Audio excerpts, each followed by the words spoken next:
Abigail Mercer bent down in the dirt of the Saturday market and picked up the apples her father had just smashed under his boot. She didn't cry. She didn't speak.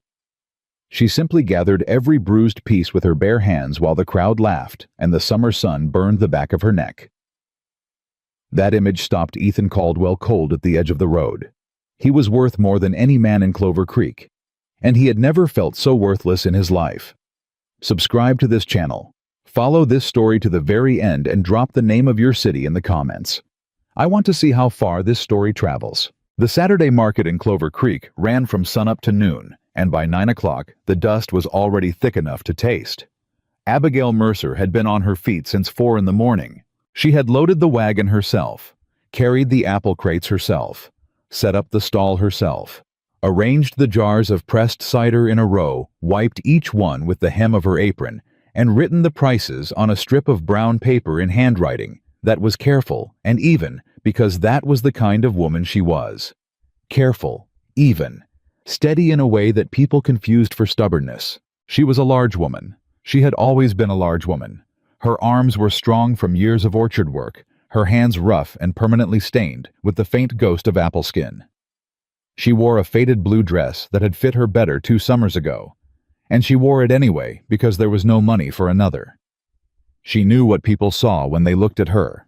She had known since she was 12 years old. She carried that knowledge, the way she carried everything else quietly, without complaint, deep in the center of herself where it couldn't slow her down. Her father, Harold Mercer, sat on a crate in the narrow strip of shade cast by the livery stable across the lane. He had a tin cup of something cold, which Abby had also prepared. He watched her with the particular expression he reserved for the market, a loose proprietary satisfaction, as if the stall and the goods and the labor were all extensions of himself, which in his mind they were. "You priced the cider too low again," he said without moving from the shade. "The price is what it needs to be," Abby said. "You give things away, Abigail. Always have. It's why we don't have more." She didn't answer that. There were 100 answers she could have given, and she had rehearsed most of them over the years, and none of them changed anything, so she had stopped speaking them aloud. The morning moved. Customers came and went.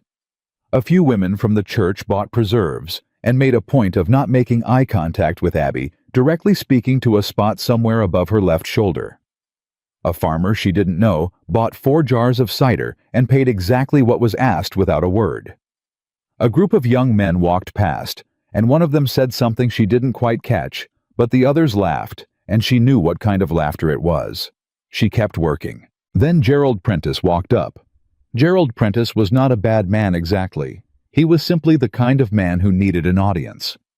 He ran the feed store 2 buildings down from the market square, and he fancied himself a voice of local commerce, which meant he had opinions about prices. 3 cents for a jar of cider, he said, picking one up and turning it over like it had personally offended him.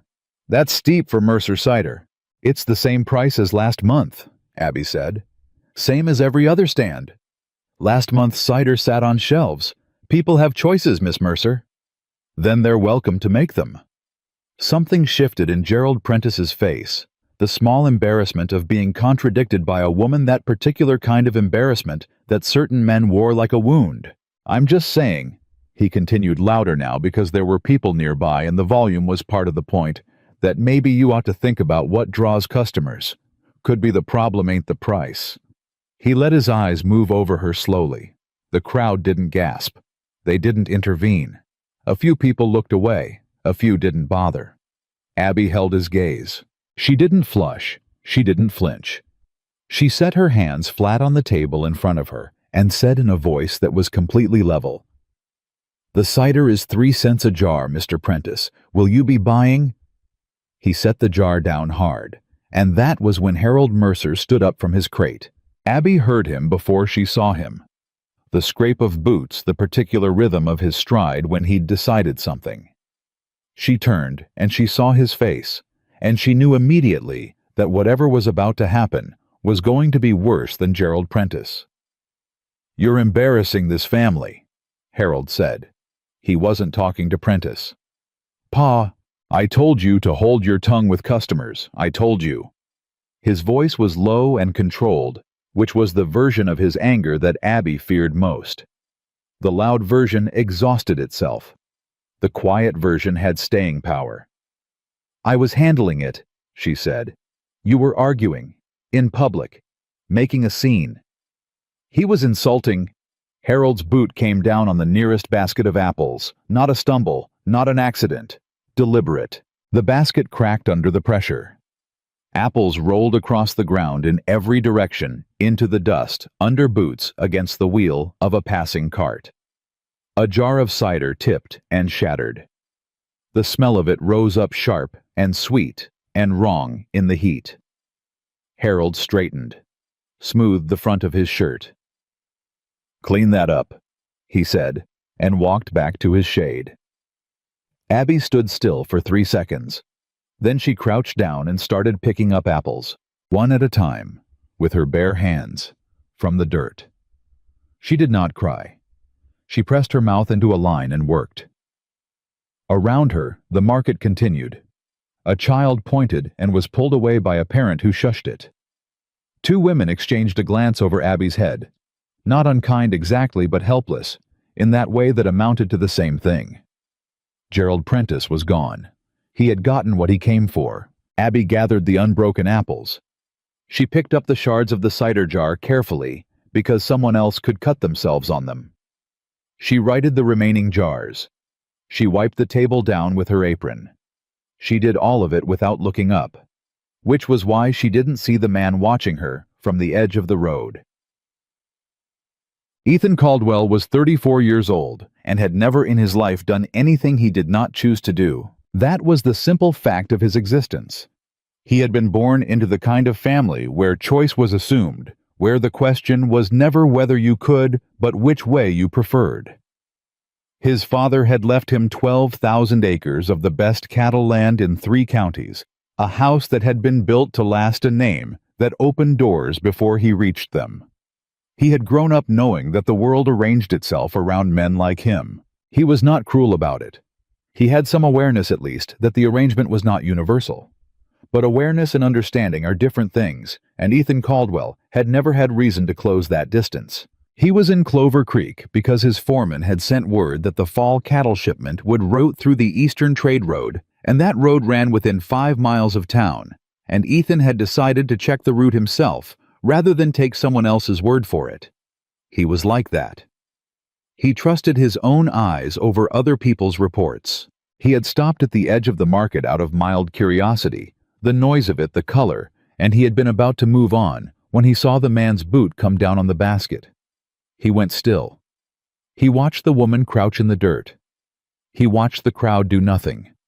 He watched her work steady, careful, methodical, without once raising her voice or lifting her eyes or asking a single person for help. Something happened in his chest that he didn't have a name for. It wasn't pity. He was sure of that because pity sat outside a thing and looked down at it, and whatever he was feeling was the opposite of that. It was something that pulled, that reached, that made the distance between himself and that stall on that dusty lane feel suddenly intolerable. He dismounted. He walked across the market without exactly deciding to. His boots raised dust. The crowd parted for him because the crowd always parted for men who moved like Ethan. Caldwell moved like they expected the world to step aside, and the world, having no particular argument against it, generally did. He crouched down beside her. She didn't look up. "Let me help," he said. "I have it," she said. Her voice was flat. Not rude, just closed. The voice of someone who had stopped expecting help and reorganized their life around not needing it. "I can see that," he said. "I'm offering anyway." She looked up then. He was close enough to see that her eyes were gray, and that there was something in them that wasn't quite weariness and wasn't quite exhaustion, something that had been both of those things for long enough that it had settled into something harder and quieter and more permanent. She studied his face for a moment. Then she said, "You're going to get your clothes dirty." He picked up an apple. "I'll manage." They worked side by side for a minute without talking. When the apples were gathered and the broken glass was wrapped in cloth, she stood up. He stood up. She looked at him again, really looked the way she hadn't allowed herself to before, and he could see her cataloging him. The quality of his jacket, the cut of his boots, the horse standing easy at the road's edge, which was a very good horse, better than anything in this market. "You're not from here," she said. "No, ma'am." "What's your name?" he answered, before he thought about it. And in the half-second before he spoke, something moved through his mind, a thought that arrived fully formed, as certain thoughts do, complete and immediate, and slightly unnerving in its clarity. "Jack," he said. "Jack Rowe." She accepted it. Why wouldn't she? She had no reason not to. "Abigail Mercer," she said. "Abby." "Miss Mercer." He tipped his hat. She turned back to her stall. The conversation was over, or she seemed to believe it was. She had already moved on, straightening the remaining jars, rewriting the price sign that had gotten damp in the heat. He should have walked away. He knew that. Instead, he stood there for another moment, looking at the woman who had just picked herself up out of the dirt without a word of complaint, and he thought about 12,000 acres, and about the house that had been built to last, and about all the choices he had made and never questioned. And he thought about what she had said. "You're going to get your clothes dirty." As if that were the only possible objection. As if his willingness to help was so unlikely that the most logical explanation had to be a practical mistake on his part. He thought about that for a long time after he rode away. He came back to Clover Creek 3 days later. He told himself he was checking the road again. The story was plausible enough that he didn't examine it too closely. He asked around town casually, the way a passing stranger might ask, and learned that the Mercer Orchard was 4 miles east of town on the creek road, that Harold Mercer had been running it for 20 years, on the labor of his daughter, that his wife had died when Abby was young, and that Abby had managed the orchard, the pressing, the market stall, and the household books without anyone asking how she managed all of it at once. He also learned from the woman at the dry goods store, who seemed eager to share, that Abby Mercer was not the marrying kind, said with a particular inflection that meant something specific and unpleasant about what the town thought of her prospects. Ethan listened to all of this with his face neutral and his jaw tight. He rode out to the Mercer Orchard that afternoon. Harold Mercer met him at the fence line. He was a lean man with a permanent squint and the handshake of someone who wanted you to know he was firm. "Looking for work," Ethan said. "I can do most anything. I'll take my keep and $1 a week." Harold looked him over. Whatever he saw, it satisfied him. "You know orchard work." "I learn fast." Harold glanced back toward the house. "My daughter handles most of the operating. You take direction from her." "That suits me fine." Harold nodded. "You can sleep in the barn. Abby'll show you where." He paused. "We had a man last year who thought direction from a woman was optional," Harold said. "He wasn't here long." Ethan held the man's gaze and said nothing, because what he was thinking was not something he was ready to say out loud to Harold Mercer. Abby was at the press when he found her. She heard him coming and turned, and when she saw who it was, something changed in her face. Not surprise exactly, but a brief rearrangement, a quick internal adjustment.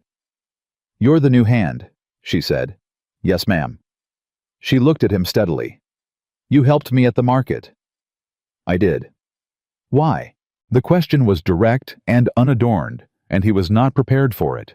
He had prepared several things to say on the ride over, but none of them had accounted for her asking why immediately and without preamble.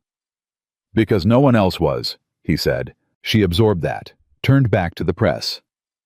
"The water barrel needs moving to the far side of the barn. The fence on the north line has 2 posts that need resetting. The press needs cleaning. The mechanism on the left side sticks, and if you force it, it'll strip the threading." She didn't look at him while she said this. "Don't force anything on this property without asking me first. And don't tell me something's done until it's done completely." "Yes, ma'am." "My father told you $1 a week." "He did. I'm not raising it, but if you do the work the way it needs doing, I'll tell you so." She finally looked at him. "That's the most honesty you'll get from most employers." Ethan felt something shift, not dramatically, quietly. "That's more than most people offer," he said. She didn't smile, but something at the corner of her mouth moved almost imperceptibly. "Water barrel first, then the fence." She turned back to the press. "And Jack." "Yes?" "Don't move the barrel by dragging it. You'll damage the bottom seal. Carry it." He looked at the barrel. It was 100 gallons at minimum. He was not a small man, but he was also not a man who made a habit of carrying 100-gallon barrels. "All right," he said. He carried the barrel. His back protested for 2 days afterward, and he didn't say a word about it. The work was different from anything Ethan had done. He had worked before, in the way that wealthy men sometimes work decisively on things that matter for limited durations. He gave direction. He made decisions. He signed papers that moved land and cattle and money. This was different. This was the fence post in the ground with his hands blistered. This was the press mechanism cleaned with a rag and a brush in the morning heat until the threading moved freely. This was hauling, lifting, carrying, and then doing it again the next day, because the work of an orchard did not stop. And the whole time Abby Mercer told him what he was doing wrong. Not harshly, without drama, just correctly. "You're gripping the post-pounder wrong. You'll wear out your shoulder. You're stacking the crates too high on the right side. They'll tip. You filled the water bucket from the wrong channel. This one's got clay runoff after rain. You have to wait for it to clear." She never said these things to embarrass him. She said them because they were true, and the corrections mattered, and she had no particular patience for errors that would cost time. And every time, when he adjusted and did it right, she moved on without comment. No praise, no acknowledgement. Just the simple assumption that of course he had done it correctly now, and they could proceed. He was not accustomed to this. He found that he didn't mind it. On the 4th evening, he was cleaning the press housing when she brought him a tin cup of water without being asked. She set it on the workbench beside him and started checking the threading on the mechanism he'd cleaned. "It moves better," she said. "You said not to force it." "I said that. Most people think that means go slow. They still push when they hit resistance." She ran her thumb along the threading. "You actually stopped." "When I hit resistance, I backed off and looked at why." She glanced at him sideways. "That's not how most men work."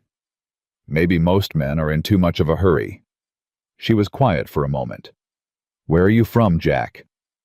"North," he said. The vagueness was deliberate. He hated it. But the alternative was worse, and he hadn't worked out yet how to correct the original lie without making everything more complicated than it already was. She accepted the non-answer. "You've got a manner about you," she said. "Not a laborer's manner. Is that a problem?" She thought about it with the same directness she applied to everything. "Not yet," she said. She took the press housing apart and began to clean the secondary mechanism, the one she hadn't assigned him, working with the easy practice of someone who had done this 100 times.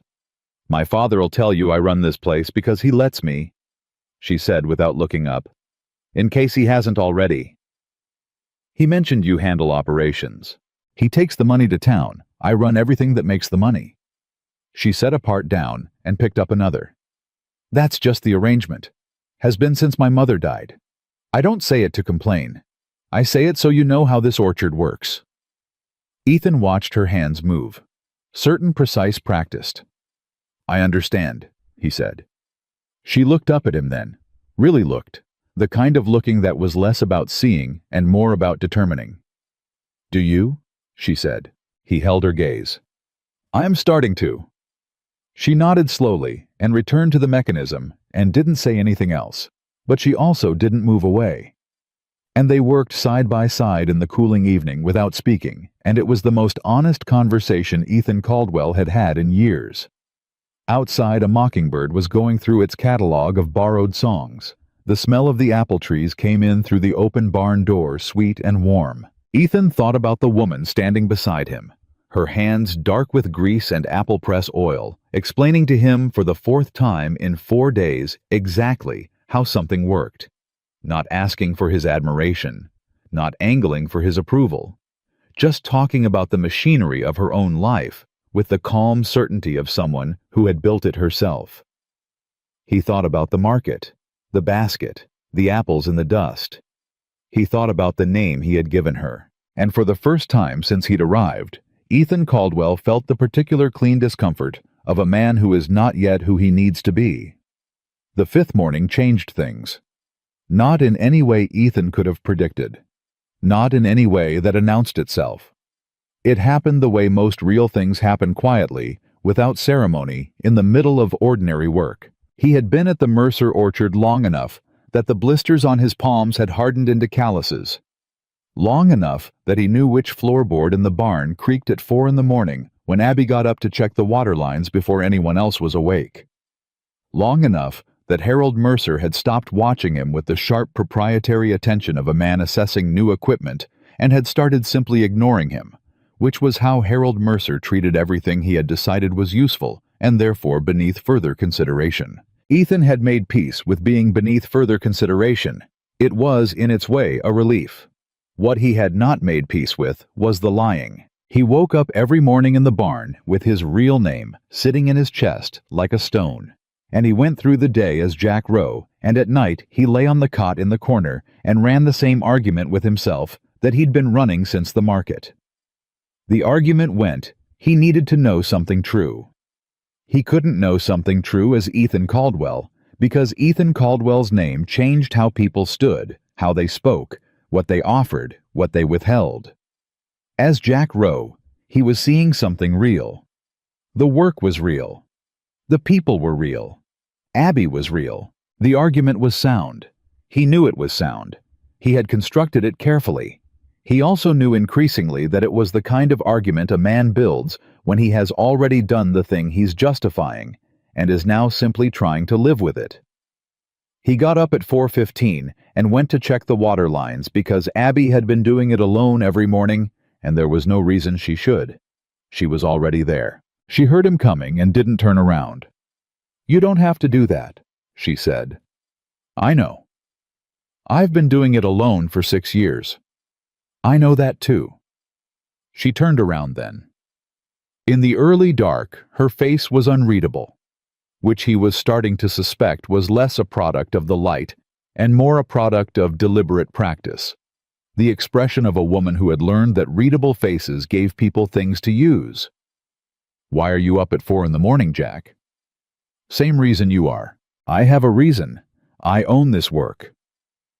You said the water lines need checking before the heat builds.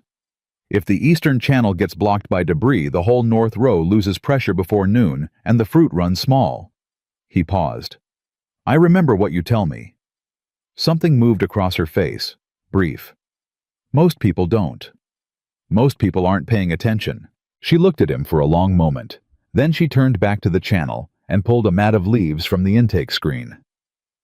"South line first, then the eastern split." "Yes, ma'am." They worked through the pre-dawn without talking, moving from line to line in the dark, and Ethan thought about the fact that this was the 4th consecutive morning she had not told him to go back to sleep. She had simply allowed him to be there, which for Abby Mercer, he was beginning to understand, was its own kind of statement. The sun came up while they were checking the eastern split. She held the screen up to the light to check for blockage, and the early sun caught the edge of her face, and she squinted against it, and she said without any particular inflection, "It's going to be 100 degrees by noon." "Probably." "The Hendersons are bringing their wagon at 8 for the cider order. My father will try to manage it. Don't let him recount the order. He miscounts." "What do I do if he argues?"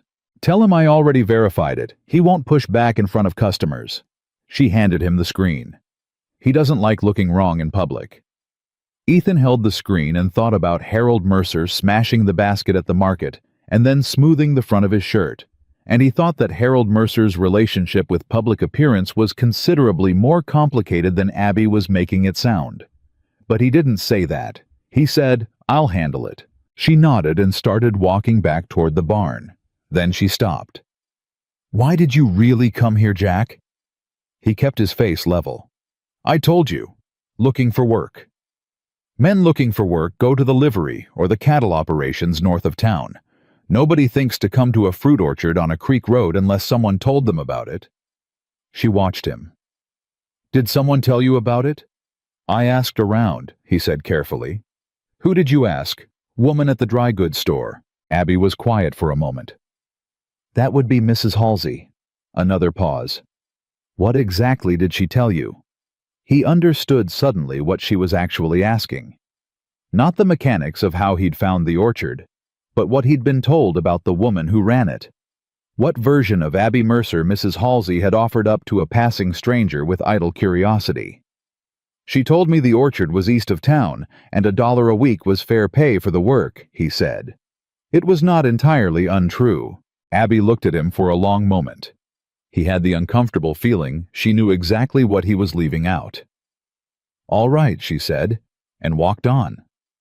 He stood by the eastern channel and watched her go, and he thought, this has to stop.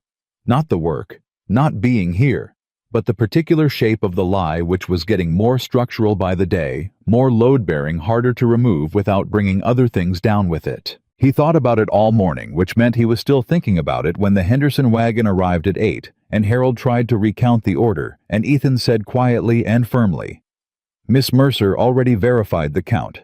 Mr. Mercer." And Harold's jaw tightened, but he stepped back because there were 2 Henderson men watching, and Harold did not like looking wrong in public. Abby from across the yard saw the whole exchange. She didn't nod. She didn't acknowledge it. She turned back to what she was doing. But the Henderson boy, he was maybe 14 visiting with his father, watched Ethan with open curiosity and said, "You sweet on Miss Abby?" Harold, still within earshot, went absolutely still. Ethan looked at the boy with the patience of a man who was choosing every word. "I work for Miss Mercer," he said. "She's a fair employer." The Henderson boy nodded, like this explained nothing, because it explained nothing.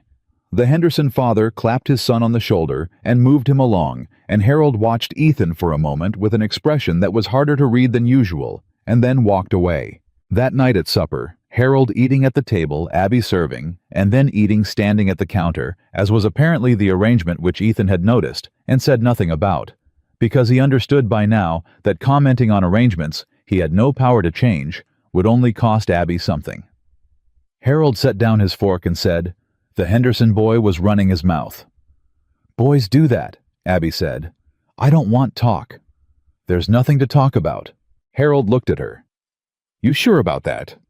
"I'm sure about my own business," Abby said. Her voice was even. She did not look at Ethan. "Jack's a hand," Harold said, turning to Ethan now. "That's all. We clear on that?" "Yes, sir," Ethan said. Harold picked his fork back up. The conversation was closed in Harold's mind. Topics that Harold closed stayed closed apparently. He ate the rest of his meal without looking up.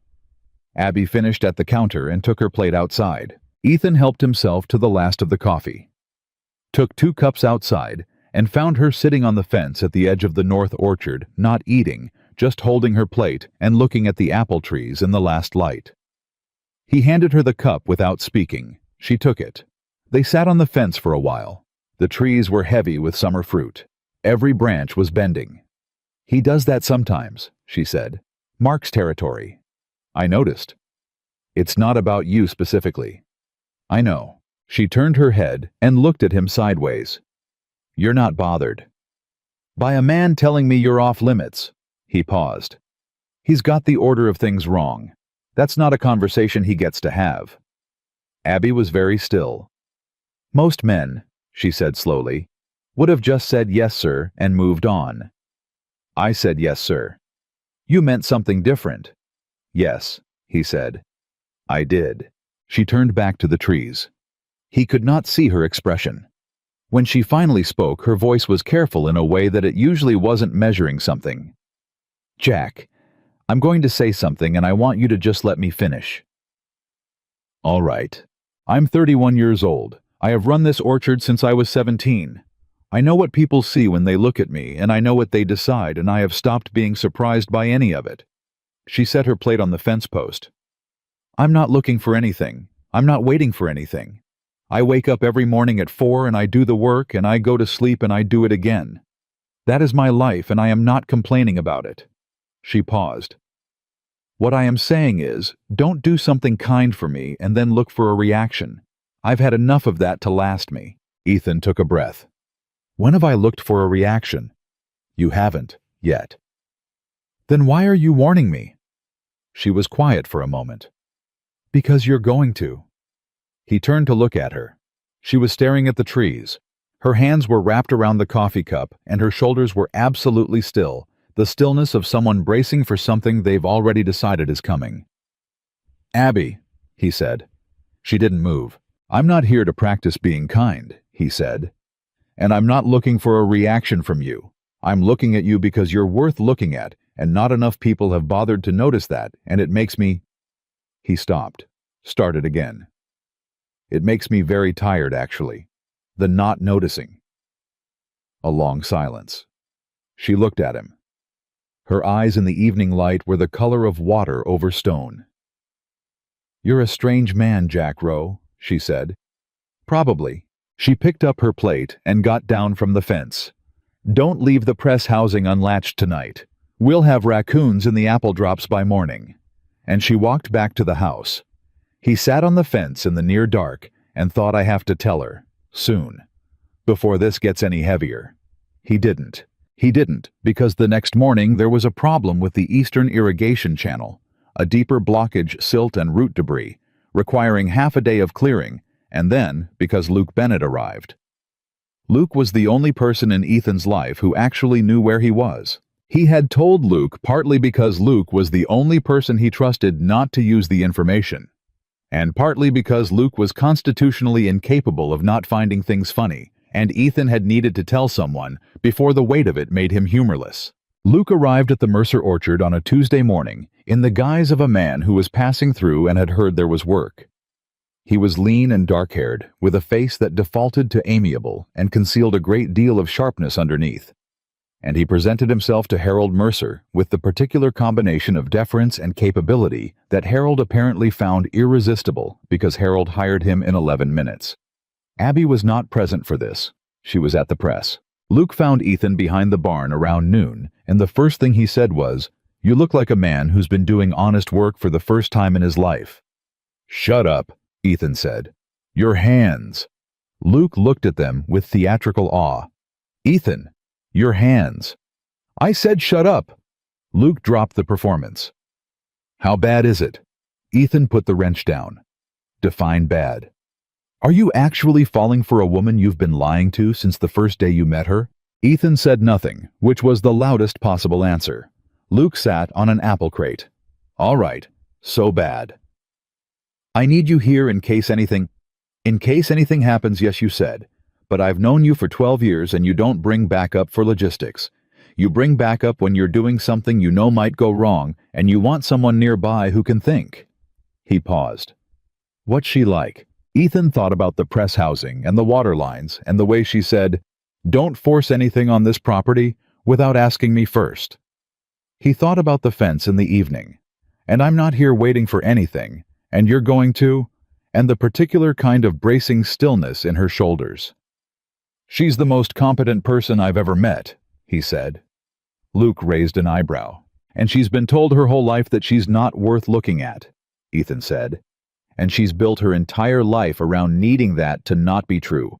And it is working mostly, and she is fine, and she has decided she is fine, and watching her be fine about it is the hardest thing I have done in a very long time." Luke was quiet for a moment. "You have to tell her." "I know. Soon?" "I know. Because the longer you wait..." "I know, Luke." Luke studied him. "What are you waiting for?" Ethan picked the wrench back up.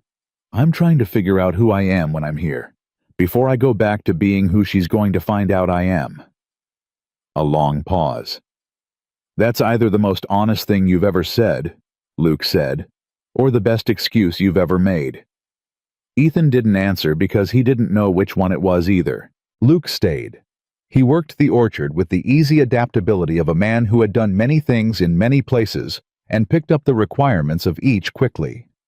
Abby assessed him in about 48 hours and assigned him the heavy hauling and the fence repair and the tasks that required brute reliability over precision.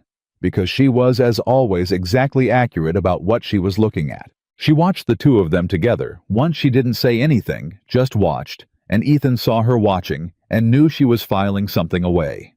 On Thursday, Harold Mercer went to town. He did this occasionally, and with a rhythm that Abby appeared to be able to predict down to the hour. He went to town. He made what he called business contacts, and what Ethan had begun to privately think of as grievances with an audience, and he came back in the evening with the particular self-satisfied expression of a man who had been listened to. The day he left, Abby worked differently. Not faster, just freer. Like a room where someone had opened a window. She laughed once at something Luke said about the apple press. It was not a big laugh, quick surprised escaping before she could decide whether to allow it. But it was real, and it rearranged her face completely, and Ethan missed his grip on the wrench and banged his knuckle on the housing. She glanced at him. "You all right?" "Fine," he said. She looked at his knuckle, which was bleeding. "That's not fine. Come here." She cleaned the cut with the water from her canteen and a strip of cloth from her apron pocket that she'd apparently been carrying for exactly this kind of contingency. Her hands were matter-of-fact about it. She held his hand by the wrist, examined the cut, cleaned it, wrapped it, and that was that. And the whole time, she did not look up at his face. "How do you always have what you need?" he said. "I paid attention to what I didn't have," she said. "Then I made sure I had it." She tied off the cloth and let go of his wrist and stepped back, and he thought, "Tell her now. Right now. Luke is 20 feet away, and Harold is in town, and this is the clearest moment there has been, and it is going to get harder, not easier." Abby. The South Press needs the secondary screen replaced this afternoon. I ordered parts last week and they came in this morning. She picked up her canteen.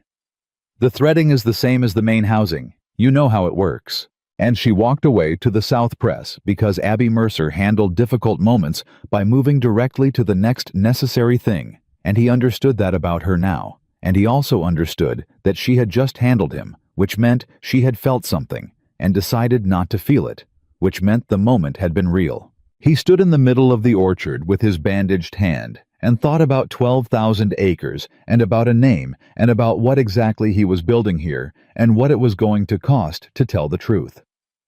Luke appeared at his elbow. "You're standing in the open with that face, and she's going to notice." She already noticed. Luke glanced toward the South Press. "She notice anything else?" "She notices everything," Ethan said. "Yeah." Luke was quiet. "That's the problem, isn't it?" Friday came. Harold returned from town with a different energy than usual. Tighter, purposeful, carrying something like deliberate pleasantness, which in Ethan's experience of Harold Mercer was considerably more unsettling than his ordinary variety of self-importance. He called Abby into the house after supper. Ethan was in the barn when it happened. He heard the door close. He couldn't hear words, only tone, Harold's tone, building in that particular controlled way, and Abby's tone staying flat, and then a pause, and then Harold's voice again, higher this time, and then silence. Abby came out of the house 20 minutes later. She crossed the yard and went directly to the water pump and pumped water into a bucket and stood there for a moment with her hands on the pump handle and her eyes on the ground. Ethan came out of the barn. "What happened?" "Nothing." "Abby." She looked up. In the last light, there were 2 spots of color high on her cheeks that had nothing to do with the heat. "Clifford Mason is coming to dinner Sunday," she said. "He waited. He's a widower. He runs the Mason cattle operation north of the Henderson place. He's 53. He has 3 children who need a woman to manage his house." She said it the way she said everything, evenly, without commentary. But underneath the evenness was something that Ethan could hear now, because he had been listening to her for 2 weeks, and he had learned how to hear what she didn't say. "My father has arranged it." "Arranged a meeting for Clifford to look." She turned back to the pump. "It's practical. My father thinks it's time I was settled. Clifford needs practical." The word practical in her mouth landed like something discarded. "You are not a practical arrangement," Ethan said. She looked at him, sharply, startled. He had said it too directly, And he knew it, but he was past the point of calibrating everything. He was looking at a woman who had just been told she was useful, and had accepted the framing automatically with that terrible practiced equanimity, and something in him would not allow it to sit there unchallenged. "You run this orchard," he said. "You know this land better than anyone alive. You get up at 4 in the morning and you make decisions that keep this whole operation breathing. You are not practical. You are the reason anything here works at all." Abby stared at him. A long silence. "Jack," she said very quietly, "be careful." "I'm not—" "Be careful," she said again, and this time there was something in it that was not a warning about him. It was something smaller, private, something she was saying to herself as much as to him. She picked up the water bucket. "Sunday dinner, 3 o'clock. She walked toward the house. "Make sure the yard is clean before then. I don't want Mason thinking we're not organized." She went inside. Ethan stood in the yard with the pump dripping beside him, and he thought about Clifford Mason. 53 years old. 3 children, house needing management. He thought about a woman who got up at 4 in the morning and carried 100-gallon barrels and bandaged other people's knuckles with cloth she kept in her pocket, just in case being looked at like a solution to somebody's domestic problem. He thought about the silk handkerchief in his inside coat pocket, the one with the Caldwell crest on the corner that he had not yet had occasion to use, but that was there always pressing against his ribs. He went to find Luke. "Mason's coming Sunday," he said. Luke looked up from the crate he was mending. "That's the cattleman who—" 3 o'clock. Harold arranged it. "Ethan?" "I know." "You need to tell her before Sunday." "I know.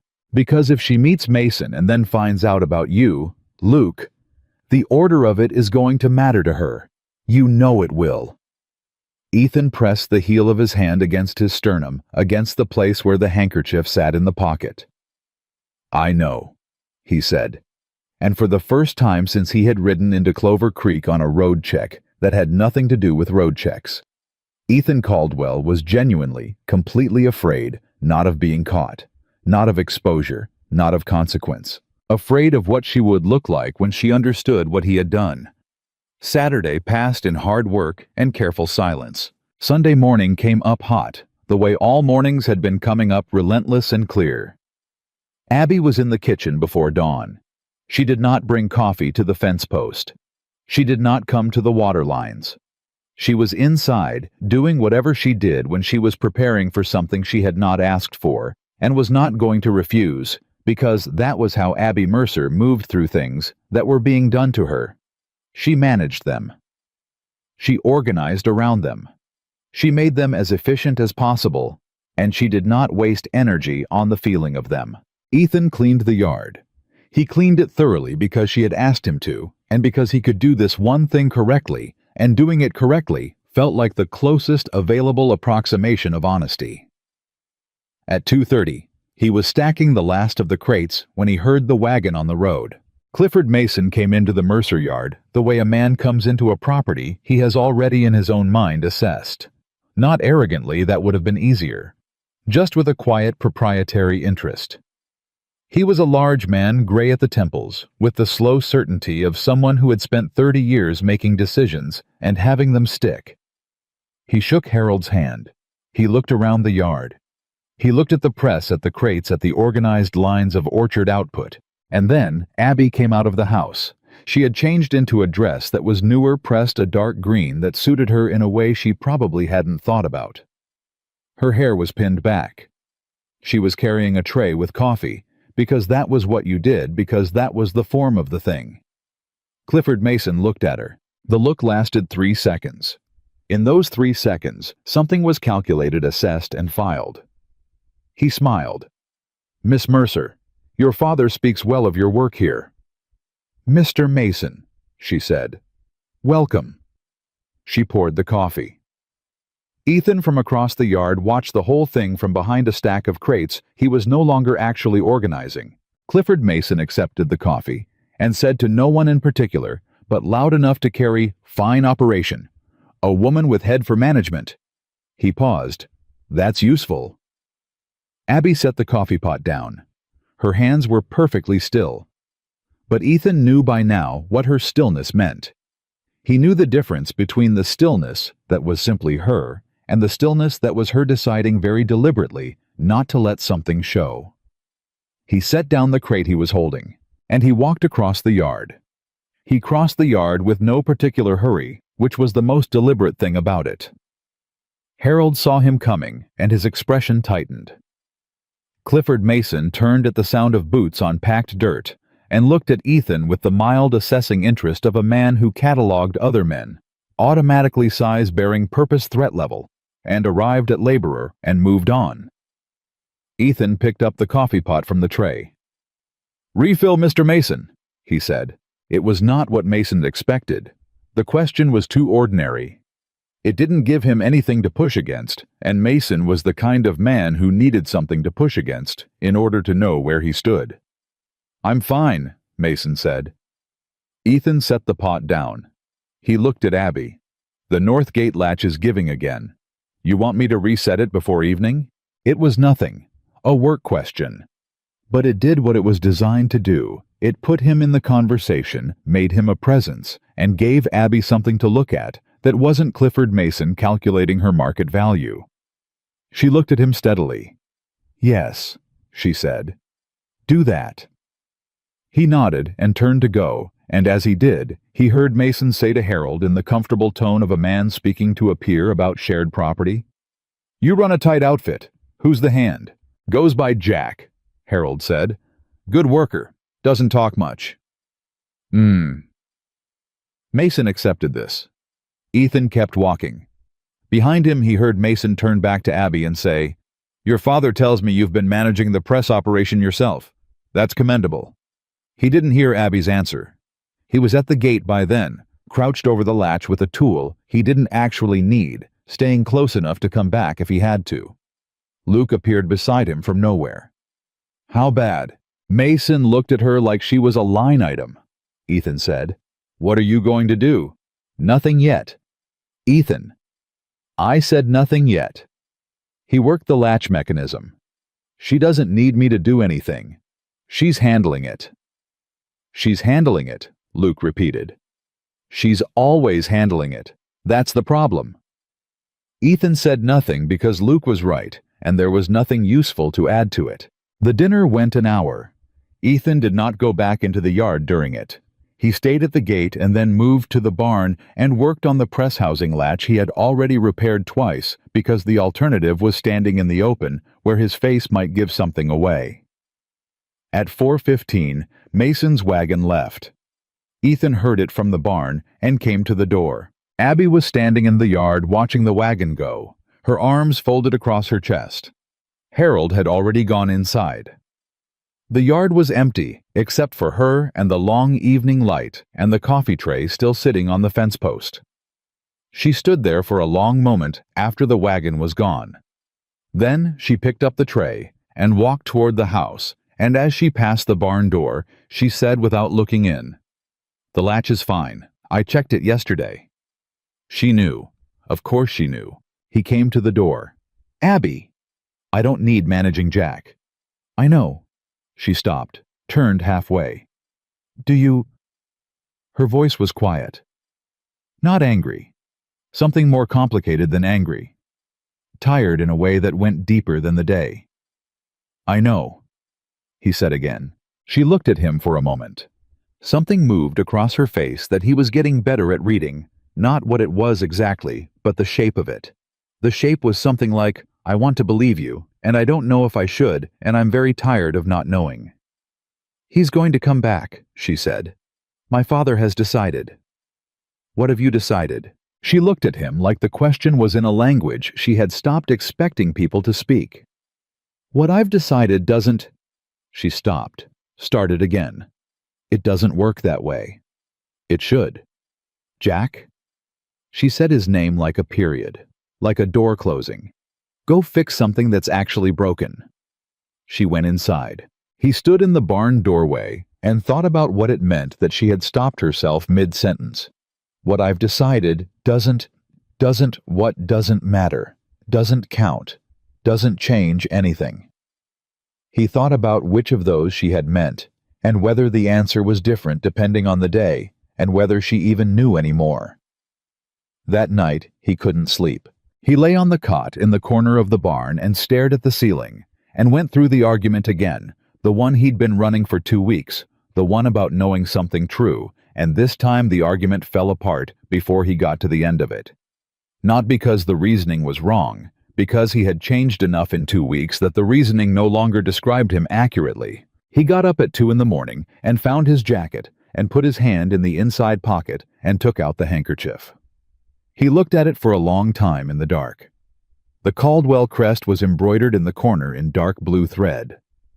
His mother had made them a set of 12 when he was young, insisting that a man ought to carry something fine, even when he didn't feel like it, because manners were what you did when you didn't feel like it. He folded it back up and put it in his pocket and lay back down.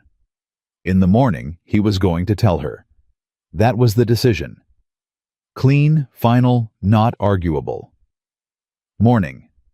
Before anything else. Before Harold came down, and before the water lines needed checking, and before any other thing inserted itself into the space between now and the truth. He was going to tell her. He fell asleep on that decision, which was the only version of peace available to him, and it held until 4 in the morning when he heard the wagon on the road. Not Mason's wagon. Something heavier moving fast, and sat up. The sound was wrong. He was out of the barn in 20 seconds. The wagon had stopped at the gate. 2 men were climbing down. Not men he recognized, not locals with the particular efficient movements of people who had been sent rather than arrived on their own initiative. One of them was carrying a document case. Harold Mercer was already at the gate. He had clearly been awake and waiting, which meant he had known they were coming, which meant this was not an unexpected arrival. Ethan stepped back into the shadow of the barn wall and watched. The conversation at the gate was low, brief, businesslike. Harold signed something. One of the men handed him an envelope. They shook hands. The wagon left. Harold went back inside without looking toward the barn. Ethan stood in the dark and thought that was deliberate. Whatever just happened, Harold Mercer has been planning it, and he did it at 4 in the morning because 4 in the morning is when you do things you don't want your daughter to see. He was still thinking about it when Abby came out for the water lines. She stopped when she saw him. "You're up early." "Couldn't sleep." She studied him briefly, then moved toward the channel. He fell into step beside her. "There was a wagon," he said. "About an hour ago." She stopped. "2 men. Your father met them at the gate. Signed something. They gave him an envelope." The quality of her stillness changed. This was not the controlled stillness. This was the stillness of someone who has just heard a sound they recognize and don't want to. "What kind of document case?" she said. "Leather, legal looking." She was quiet for a long moment. "Was there a mark on it? A seal?" "I was too far back to see." She turned and looked at the house. Her jaw was set. Her hands were loose at her sides in the way that meant she was keeping them deliberate, because the alternative was something else. "I need to see what he signed," she said. "He went back inside." "I know where he went." She was already moving toward the house. "I know where he keeps things." Ethan followed her. "Abby." "My name is on this land," she said without slowing. "Whatever he signed at 4 in the morning, my name is on this land, and I have a right to know what's happening to it." She went into the house through the back. Ethan waited outside. He could hear movement, quiet, careful, the sounds of someone who knew exactly which drawers opened silently and which ones didn't. Then a longer silence. Then Abby came back out. She was holding a folded document. Her face was composed in the particular way that meant she was holding something together by main force. "What is it?" he said. "A lien," she said. "On the orchard." She unfolded it partially. "Chester Aldridge. He's a financier out of the county seat. My father borrowed against the property 6 months ago." She refolded it. Her hands were steady. "He didn't tell me." "How much?" She told him. The number sat in the air between them. It was not unsurvivable, but it was close. And it was 6 months old, which meant interest had been running, and the lien document had been delivered at 4 in the morning, which meant the timeline had shifted. Someone had accelerated something. "He's been in town," Ethan said. He was thinking about Harold's trips, about the self-satisfied expression he'd come back wearing, about business contacts. About what kind of business contacts arranged 4 in the morning deliveries. "He's been borrowing," Abby said, "against my work." Her voice was flat. She was containing something enormous behind that flatness. "He borrowed against this land and didn't tell me. And now Aldridge has accelerated the lien, which means someone told Aldridge to move, which means—" She stopped. "Mason," Ethan said. She looked at him. "Mason came yesterday. He looked at the operation. He knew what it was worth." Ethan worked through it. "If Mason is connected to Aldridge, if he has an interest in the lien, he comes here, he confirms what the property is worth, and then the lien gets accelerated. Your father can't pay. The orchard goes to Aldridge.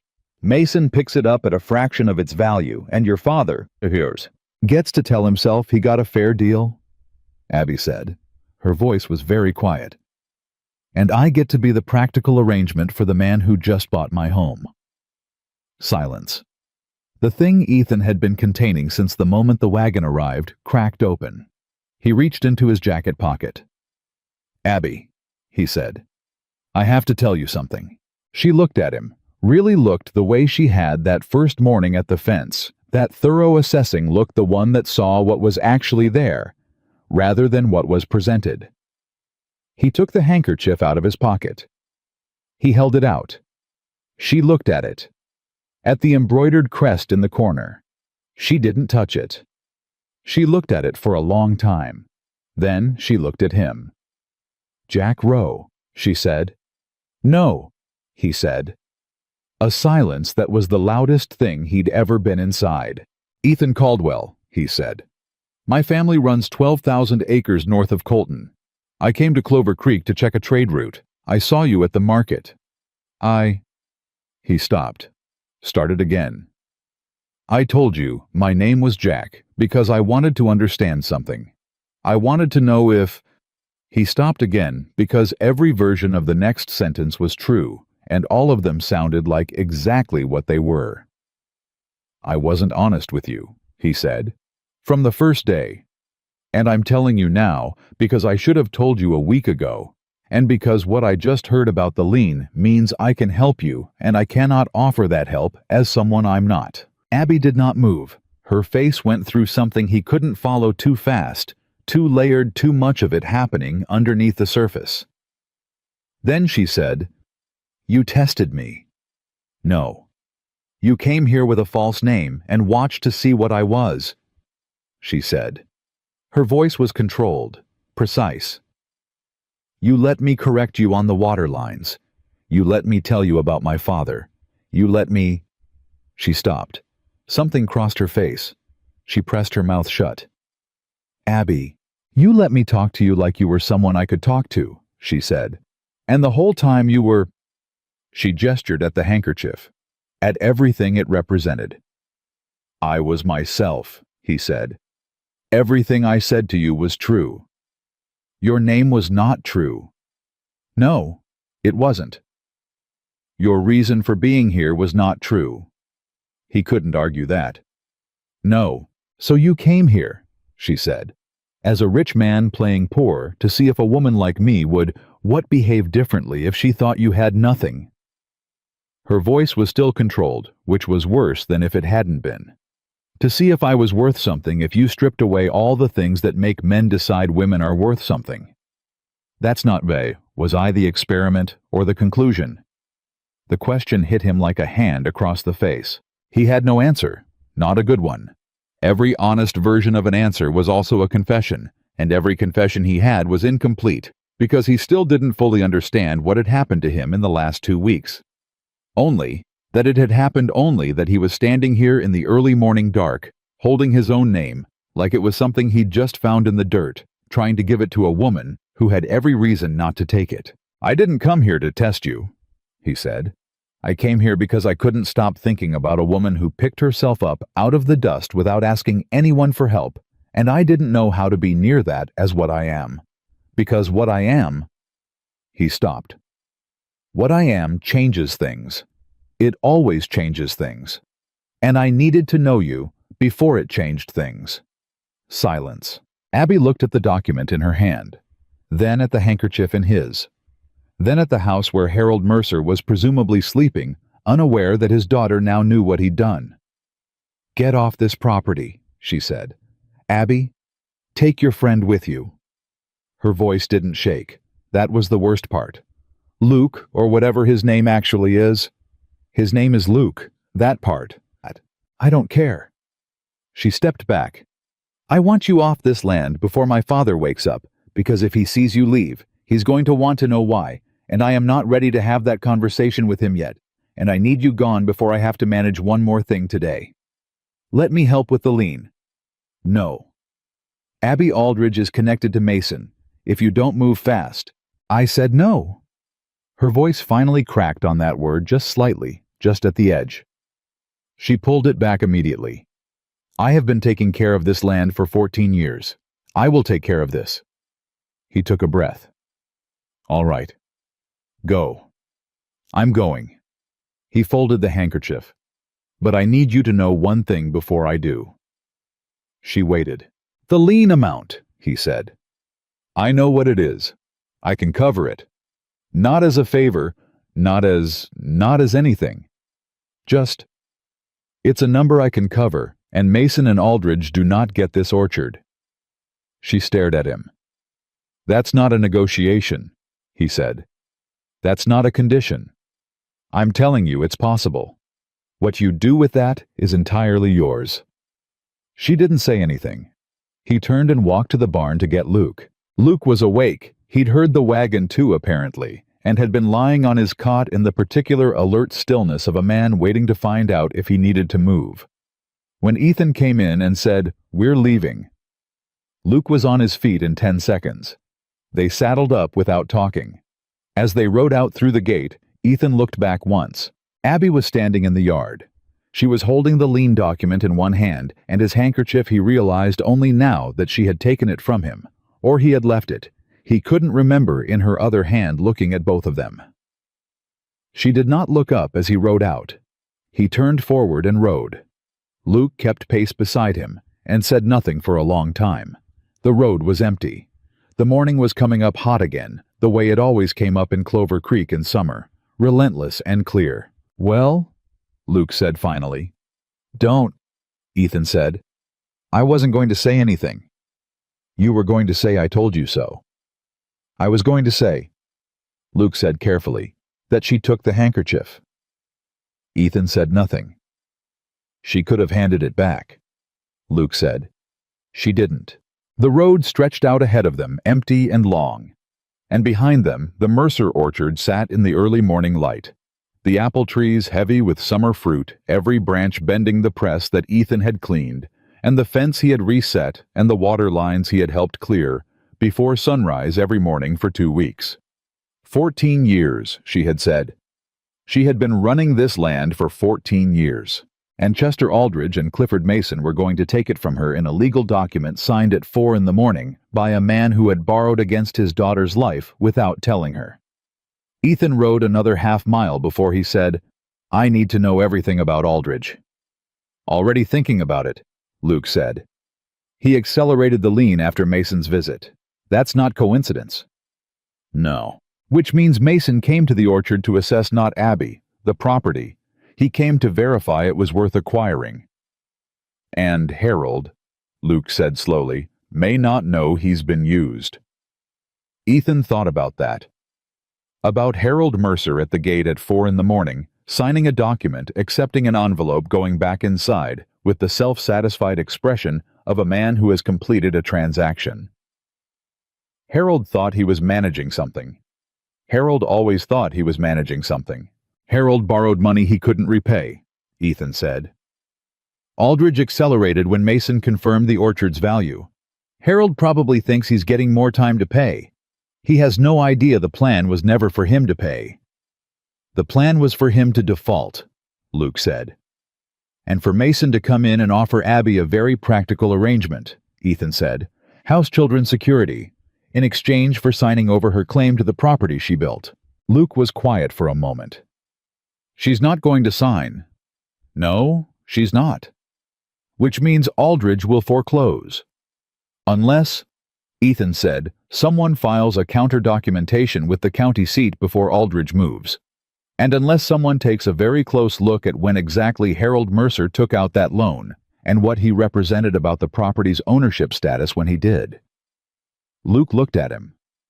"You think Harold misrepresented ownership?" "I think Harold Mercer has been telling everyone for 20 years that he runs the Mercer Orchard," Ethan said. "And I think the actual operating history of that land, the books the press records, the market accounts, everything with Abby's handwriting on it, tells a different story about who built what."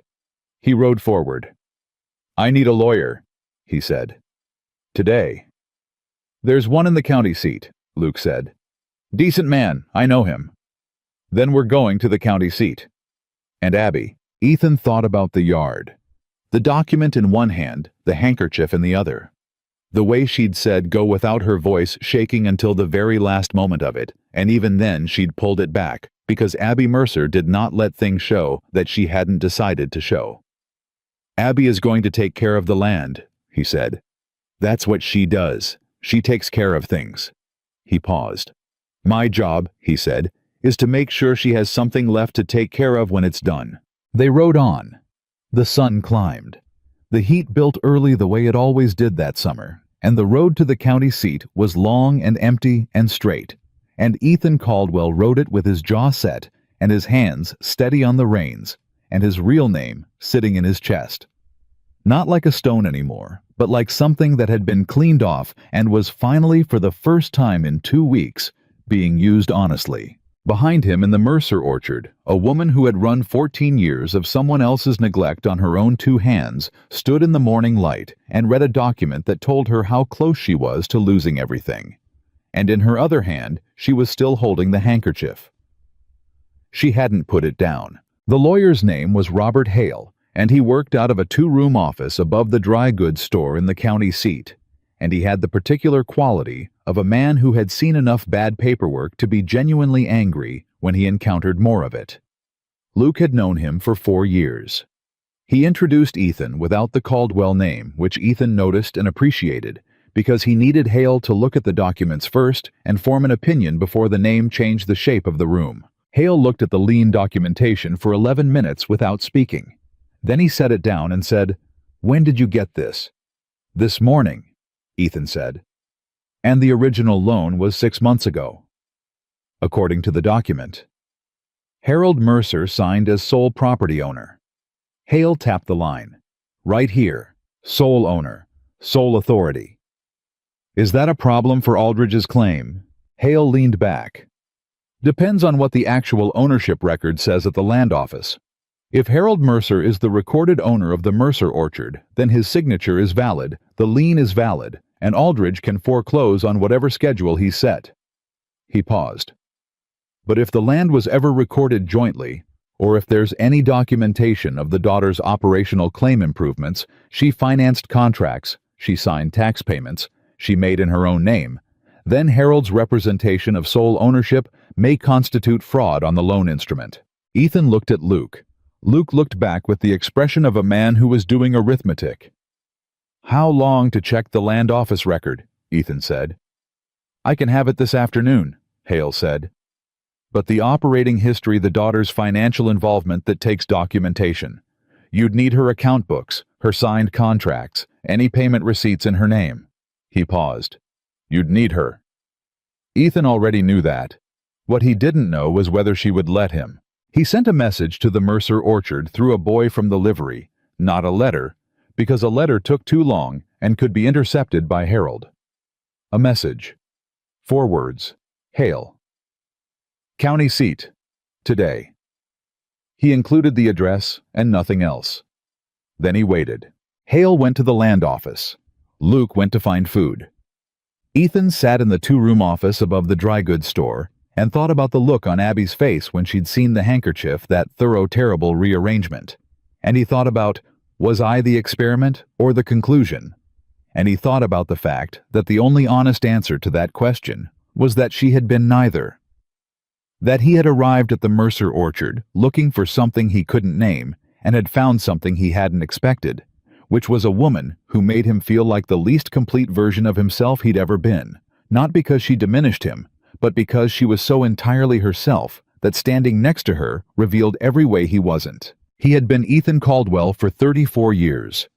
He knew the shape of that. He knew what it required and what it provided and where its edges were. He had never before 2 weeks on a fruit orchard in Clover Creek understood that knowing the shape of yourself was not the same as knowing what you were made of. Hale came back at 2 o'clock. The land was recorded in 1871 in the name of Harold Thomas Mercer, he said, setting the folder on the desk. Single owner. Wife was never added. Daughter was never added. He opened the folder.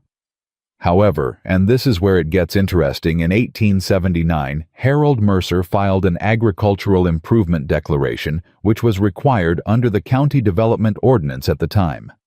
The declaration lists the press installation, the irrigation expansion, and the orchard replanting as capital improvements. He turned the page. The contractor receipts attached to that declaration are signed by Abigail Ruth Mercer, not Harold. Abigail, as the contracting party. Ethan leaned forward. She paid for the improvements, Hale said, in her own name, which means she has an equitable interest in the property regardless of what the deed says, because you cannot make capital improvements to land in your own name and with your own funds without acquiring some form of claim. He looked up. Harold Mercer may own the deed, but Abigail Mercer built what the deed is worth. The door opened. Abby walked in. She had ridden fast. There was dust on her jacket and she'd come alone, which meant she'd left before Harold was awake enough to ask questions, and she'd made 4 miles on horseback in time that suggested she had not gone slowly. She stopped when she saw Ethan and something moved through her face and she put it away in the same motion. She looked at Hale. You're the lawyer. Robert Hale, ma'am. What do you have? Hale told her. He was precise about it, which was the right instinct. Abby did not want to be managed through information. She wanted the information clean. She stood at the corner of the desk and listened and asked 2 clarifying questions and did not look at Ethan at all. When Hale finished, she said, What do I need to file? An equitable claim based on the improvement documentation. We attach the contractor receipts, your account books if you have them, any market contracts signed in your name. We file it at the land office before Aldridge moves to foreclose, which, he checked the lien document again, he can legally do in 11 days. I have the account books, Abby said. 7 years of them. Every transaction, every receipt, every contract. I kept them because I was the one who could answer questions about them. She paused. I can have them here tomorrow morning. That's enough time, Hale said. If we file by end of week, Aldridge's foreclosure is contested, and a contested foreclosure on a fraudulent loan representation. If we can prove Harold misrepresented ownership, buys you months, possibly voids the lien entirely. Abby nodded. 1 nod clean. Then we file by end of week. She finally looked at Ethan. He had not spoken since she'd walked in.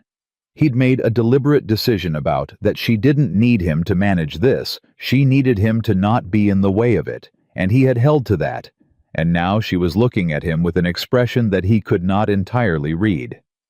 You sent for me, she said. I did. You could have explained the legal situation in the message.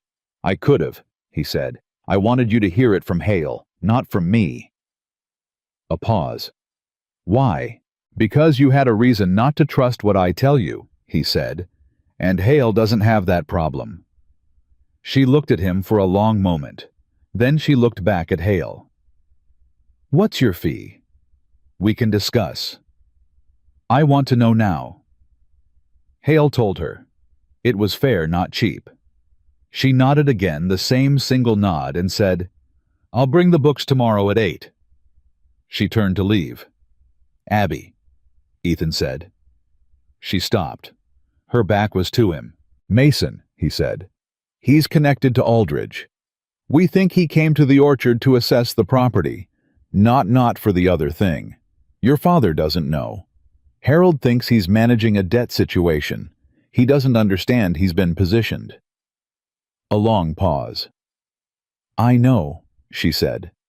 She walked out. He followed her into the hall. She was at the top of the stairs, and she turned when she heard him, and she held up one hand, not a stopping gesture, more like wait. "Let me," and then she lowered it. "My father didn't do this on purpose," she said. "He did it stupidly, greedily. He borrowed money he shouldn't have, and he let himself be flattered by men who knew what they were doing, and now he thinks it's going to work out because it always works out." She was staring at the wall. "He's been wrong about things his whole life, and they've worked out because I've been there to make them work out." Ethan waited. "This one," she said. "I'm making work out for me." She looked at him. In the dim hallway, her eyes were very clear. "The equitable claim is mine," she said. "My documentation, my books, my work. If Hale can make the filing, that orchard stays mine. Not my father's. Mine." Her jaw was set. "I have 14 years of receipts that say so." "Yes," Ethan said. "You do. I don't need your money for this." "I know. I don't want your money for this. I'm not offering it for this." She went still. "Then what are you offering it for?" "The lien amount," he said. "After the filing. If the equitable claim complicates Aldridge's position, but doesn't void the underlying debt, and it may not, the loan itself may be legitimate, even if the ownership representation wasn't, there's still money owed. I can pay it." "Why?" The word was a question, but it landed like a statement. "Because Harold borrowed against your work," Ethan said. "And you shouldn't have to spend the next 10 years paying off a debt that was taken out on your name without your consent." "It wasn't taken out on my name. It was taken out on your land. Same thing." She was quiet. Her hands were at her sides, perfectly still, which he now understood was not calm. It was the thing she did, instead of reaching for something or pulling away from something, the physical discipline of keeping herself contained when what she felt was too large for the space available. "You lied to me for 2 weeks," she said. "Yes." "You let me trust you as someone you weren't." "Yes. And now you're asking me to let you—" She stopped. "What are you asking exactly? Because you said the money wasn't a condition. You said it wasn't a negotiation. So what is it?" He thought about it. He thought about every answer that was a version of what he wanted, which was too much to say and too soon to say it, even if it wasn't.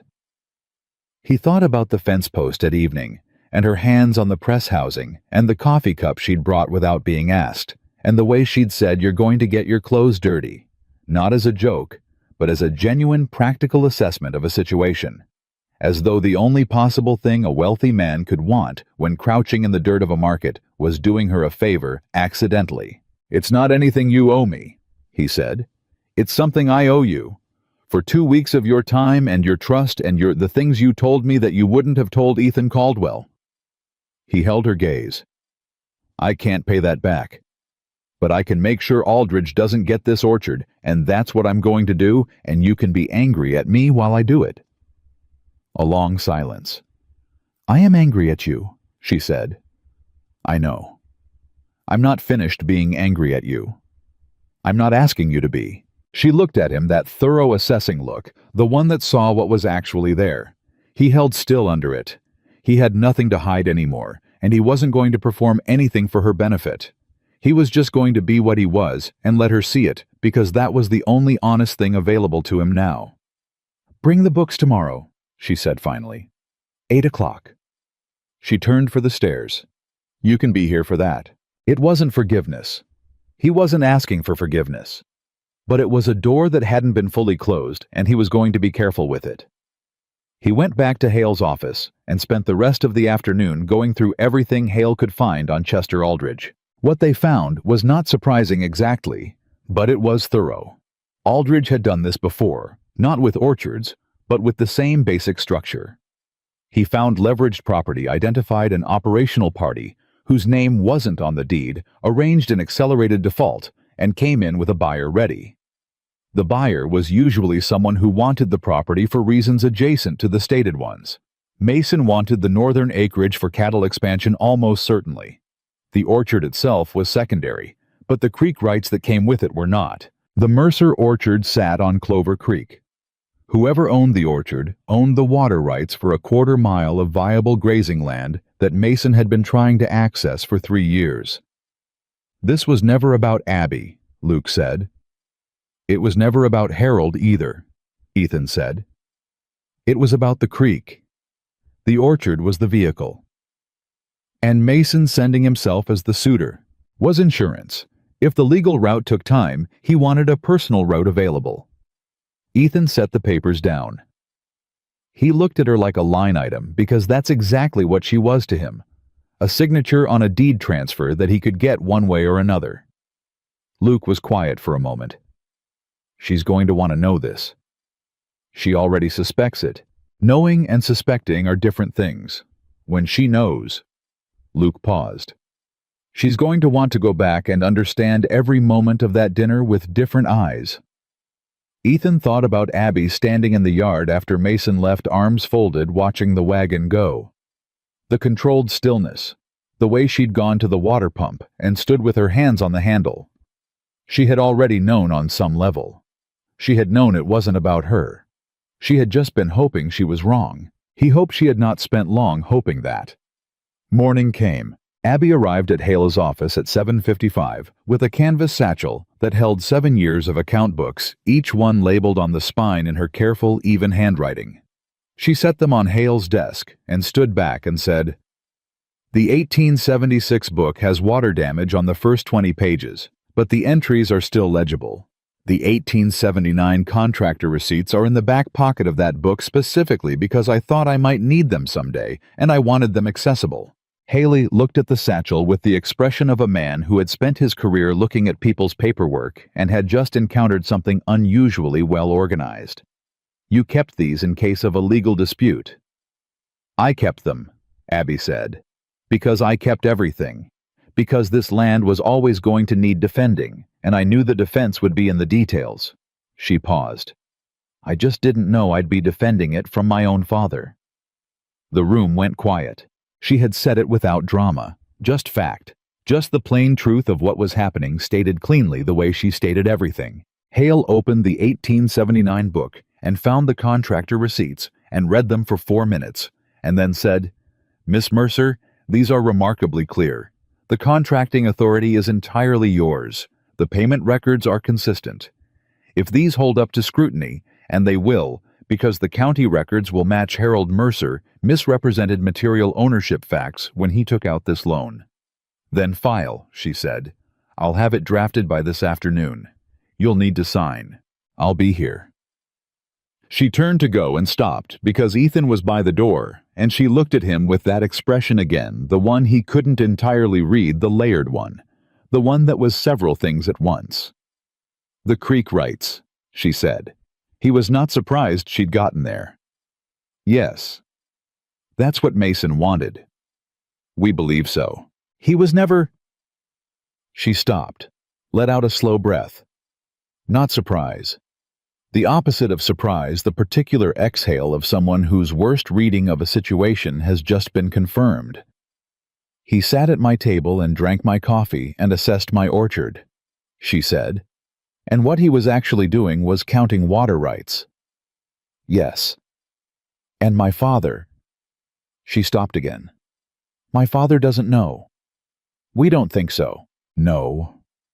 She was quiet. "He wouldn't have agreed to something that—" She pressed her mouth shut. Then, "He's not a cruel man. He's a stupid man. Those are different." "They are," Ethan said. "He's going to be humiliated when this comes out. He made choices that led here." "I know that," she said sharply. "I know that. I'm not defending him. I'm—" She exhaled again. "I'm going to have to be the one who tells him, because if he hears it from anyone else, he'll find a way to make it a different story, and I need him to understand what actually happened." She looked at Ethan. "You are not going to be there when I do that." "I wasn't planning to be." "Good." She picked up the satchel. "I'm coming back at 3 to sign the filing. Don't—" She stopped, looked at him one more time. Something shifted barely perceptible in the set of her jaw. "Don't be somewhere else when I come back." She left. Luke, from the corner where he'd been very quietly present throughout, said nothing for a full 30 seconds. Then he said, "Don't be somewhere else when I come back." I heard her. "Ethan, she just asked you to stay." "I know. That's not nothing." "I know, Luke." Luke looked at the door she'd gone through, then back at Ethan with the expression of a man who had watched something important happen and was privately relieved by it. "She's going to make you work for it," he said. "She should," Ethan said. He sat down for the first time in 2 days and felt something in his chest unclench. Not fully, not the way it would eventually, but enough to breathe against. Enough to think clearly. He had one more thing to do before 3 o'clock. He needed to find Chester Aldridge, not to threaten, not to make demands. But because Chester Aldridge was going to receive Hale's filing and make a calculation, and Ethan wanted to be the one who gave him the full picture of what that calculation looked like before he made it wrong. He asked Hale for Aldridge's office address, which Hale gave him with the expression of a man who had questions, and was choosing not to ask them. He rode to the address alone. Aldridge's office was on the main street of the county seat 2 floors up, in a building that announced itself with quiet confidence the kind of office that existed to make people understand, before they sat down, what kind of position they were in. Ethan walked in and gave his real name. The receptionist's expression changed immediately. He was shown in within 4 minutes. Chester Aldridge was in his 60s, silver-haired, with the careful posture of a man who had learned early that how you held yourself was a form of leverage. He looked at Ethan across the desk with the particular attention he probably reserved for people who arrived unannounced, and gave names that warranted being shown in immediately. "Mr. Caldwell," he said, "I wasn't aware you had interests in this county. I've been developing some," Ethan said. He sat down without being invited. "I want to talk about the Mercer Orchard lien." A pause, very slight. "I have various instruments in this county. I'm not sure which. The one you accelerated yesterday," Ethan said, after Clifford Mason visited the property. The pause this time was longer. "That's a private financial matter," Aldridge said. "It is," Ethan said. "I'm going to tell you something, and I want you to listen carefully, because this is the kind of information that changes what a smart man does next." He leaned forward. Harold Mercer misrepresented the property's ownership status when he took out that loan. His daughter has 7 years of documentation proving equitable interest. Robert Hale is filing a claim this afternoon that will tie your lien in contested court proceedings for as long as it takes. During which time Mason doesn't get his water rights, you don't get your foreclosure fee, and everyone in this county with a financial instrument through your office is going to hear about the Caldwell name being associated with the opposing side of a dispute with you. Aldridge was very still. "Alternatively," Ethan said, "you forgive the lien. In exchange for which I don't pursue the fraudulent representation angle. Harold Mercer doesn't face a fraud charge, Mason finds his water rights some other way, and this entire situation concludes quietly." He paused. "I will also place a significant portion of my operating accounts through your institution, which I suspect is worth considerably more to you than a fruit orchard on a creek road." A long silence. Aldridge looked at him with the eyes of a man recalculating. "You have feeling for the Mercer woman," he said. "I have feeling for legal instruments being used to steal from people who built something," Ethan said. "The Mercer woman is a separate matter." Another pause. Then Aldridge said, "I'll need the offer in writing." "Hale will have it to you before end of day," Ethan said. "The filing holds until I confirm you've signed." He stood up. "Mr. Caldwell," Aldridge said, "you came here as a hand on that orchard. Word gets around." Ethan looked at him.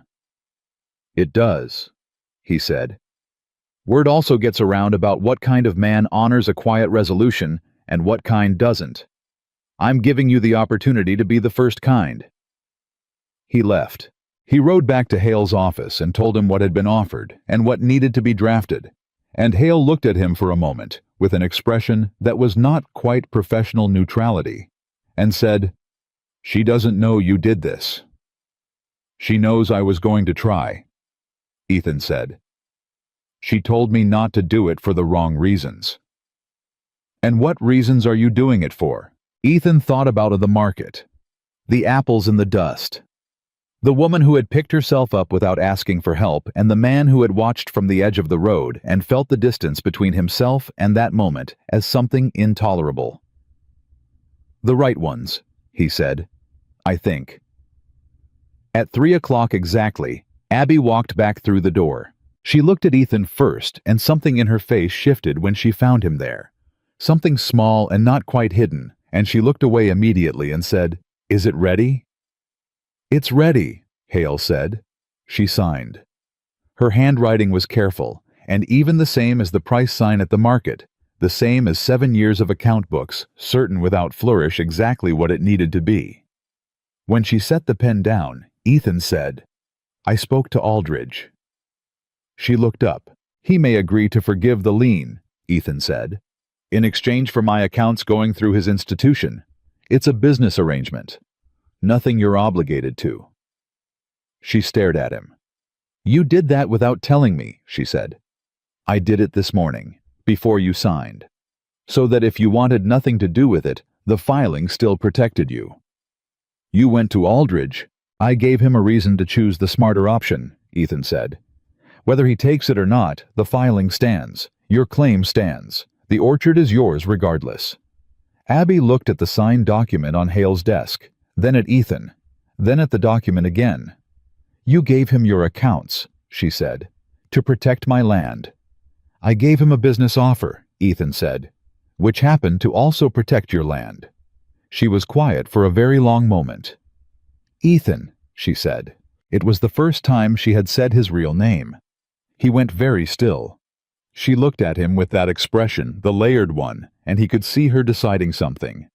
He could see the weight of it, the care she was taking, the particular precision she applied to everything, including this. "I have to go home," she said. "I have to talk to my father." "I know. And I need—" She stopped. "I need some time, before anything else." "You have it," he said. "Whatever you need." She picked up the empty satchel. Her hand was on the door when she turned back one last time. "The handkerchief," she said. He waited. "I still have it," she said. She walked out. 3 days passed without a word from the Mercer orchard. Ethan stayed in the county seat. He and Luke took a room above the tavern, and Ethan worked not orchard work, but the kind of work that had his name on it, the kind he'd been neglecting for 3 weeks while he carried barrels and reset fence posts and learned what it felt like to earn $1. He wrote letters to his foreman. He reviewed the trade route documentation that had originally brought him to Clover Creek. He went through Hale's updates on the filing, which were methodical and encouraging. The equitable claim had been received. The land office had confirmed the contractor receipts matched county records, and Aldridge had gone quiet, which Hale said was a good sign. Ethan read every update and thought about Abby sitting across a table from her father, saying the things that needed to be said. He did not let himself think too far past that. On the second day, Luke said, "You should eat something that isn't coffee." "I ate breakfast 3 hours ago, and you've been staring at that letter for 40 minutes without writing anything on it." Ethan set the pen down. "She said she needed time." "She did." "I'm giving her time." "You are," Luke said. "You're also wearing a hole in the floor between that desk and the window." Ethan looked down. He had not been aware he was pacing. He sat. "What did Harold do?" he said when she told him. "You don't know that she's told him yet. She told him the first night." Ethan was certain of this in the way he was certain of things about her now, not from evidence, but from understanding the shape of how she moved through hard things. She would not have waited. Waiting was not how Abby Mercer handled something that needed handling. She told him, and he argued, and she showed him the documentation, and he had to sit with being wrong in a way he couldn't reshape into something else. Luke was quiet for a moment. And then she took care of it," Ethan said. The way she takes care of everything." On the third morning, a boy arrived at the tavern with a note. It said, "The press needs the secondary seal replaced. The parts are in the barn. You know where they go. Nothing else. No signature." But the handwriting was careful and even, and Ethan knew exactly whose it was before he finished reading the first word. He looked at Luke. Luke was already standing up. They rode to the Mercer orchard in the early morning, arriving before the heat built. The gate was open. The yard was quiet. Ethan went directly to the barn, found the seal parts on the workbench, exactly where she'd said they'd be, and got to work. He had been at it for 20 minutes when he heard her footsteps. She came into the barn and stood to the side and watched him work. She didn't speak. He didn't stop. He kept his hands on the housing, kept working through the replacement because she hadn't come to talk yet, and he understood that. When the seal was fitted and the housing latched, he straightened. She was leaning against the barn wall with her arms crossed, watching him with that expression, not the closed one, not the layered one. Something newer, something that hadn't finished forming yet. "I told my father," she said. "I know. He didn't believe me at first. About Mason, about Aldridge." She paused. "He thought I was exaggerating. He thought Clifford Mason was a decent man who had a practical situation and had made a respectful approach through proper channels." Her jaw tightened briefly. "He said I was too hard on men." Ethan kept his face still. "I showed him the lien document," she said. "I showed him the contractor receipts. I showed him what Hale filed." She looked at the barn floor. "He was quiet for a long time. My father is almost never quiet. It was the loudest thing I've ever heard." Ethan waited. "He said he didn't know Mason was connected to Aldridge," she said. "I believe him. He's not a complicated man. He borrowed money because he wanted more than he had, and he didn't tell me because he knew I'd say no, and he thought it would work out because it always works out." She exhaled. "He cried." A pause. "I haven't seen him cry since my mother died," she said. Ethan said nothing, because there was nothing to say that would improve on the silence. "He's going to have to live with what he did," she said. "I'm not going to make that easy for him, but I'm also not—" She stopped. "He's my father. He's a stupid man who loves me in the limited way he's capable of, which mostly looks like taking credit for my work and making decisions without asking me. But he didn't set out to destroy what I built. He was just careless with it." Her voice was even. "I know the difference." "That's more generosity than most people would have," Ethan said. "It's not generosity, it's accuracy." She finally looked up from the floor. "I don't see the point in deciding he's something worse than he is. He's exactly what he is. I've always known what he is. I had hoped he might surprise me." The honesty of it landed quietly. No performance. No self-pity.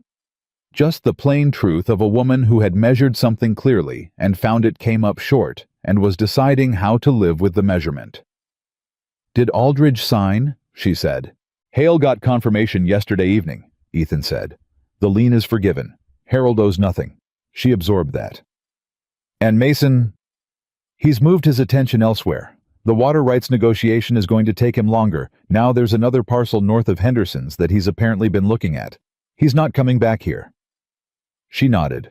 One nod. "Good." She pushed off the barn wall and walked to the press housing, the one he'd just repaired, and ran her hand along the seal.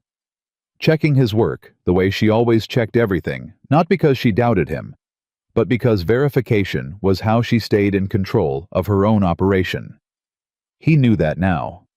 He didn't take it personally. "It's right," she said. "I know how to do it now," he said. "You showed me." She turned. "I showed Jack Rowe. Jack Rowe had my hands," he said, "and my back, and my—" He paused. "Everything I told you as Jack Rowe was true. I want you to know that. I know the name was wrong, but nothing else was."